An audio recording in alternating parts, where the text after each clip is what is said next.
We're going to start with Representative Eskamani. You are recognized, young lady. Thank you, Mr. Speaker.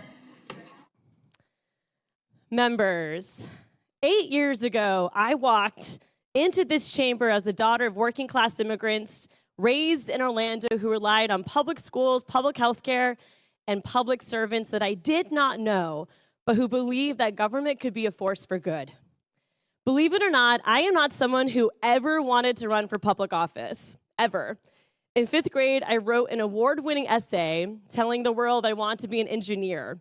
And as an Iranian American, my choices, according to my parents and ancestors, were limited to being a doctor, engineer, or worst case scenario, a lawyer.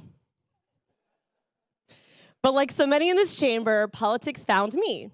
My first attempt at being an organizer was when I was 10 years old, and my best friend at the time was being moved to a different class, thus a different lunch period. So I collected petitions to keep her in my class and deliver them to the school principal. Because as we know, all politics is local. And though I lost that first campaign, I never stopped advocating for issues, big or small, that I cared about. When I got to UCF back in 2008, I got involved with campus organizing and met a lot of political voices that have walked into these chambers, like State Representative Scott Randolph, his wife Susanna Randolph, Amy Mercado, Steve Shale, so many that looked at this bright-eyed 18-year-old and thought that maybe there was something in her where she could fill those same shoes in the future. They helped me understand the power and importance of local and state government. After completing my undergraduate degree from UCF, go Knights, charge on, in 2012, I was offered a job at my local Planned Parenthood. I actually was offered a lunch at the Panera Bread down the street, and the incoming CEO, who was a young leader herself, Jenna Tosh, offered me a very intro-level job at Planned Parenthood. And I would work there for about 7 years. Rose in the ranks, became the Senior Director of Public Affairs and Communications, went through a merger in 2015 where my service area grew from 4 to 22. As you imagine, I became a road warrior, managing a team of 6, fighting for reproductive health and freedom, and coming to this building with patients to tell their stories. But in 2018, I went from an advocate chasing lawmakers in the halls to a member right here on the House floor. And now you can't run away from me. And so there's so many different people in my life that has brought me to this point where I am today that I want to make sure I give flowers to and recognize.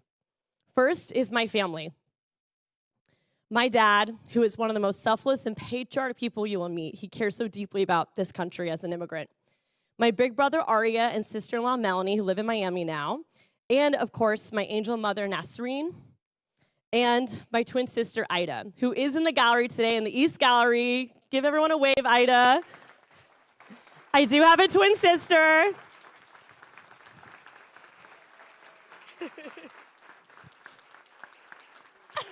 Yes!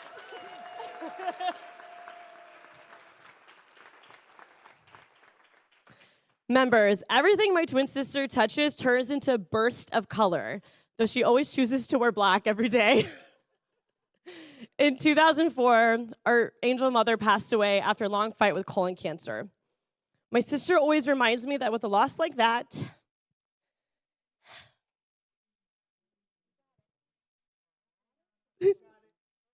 thank you, members, there's always a hole in your heart.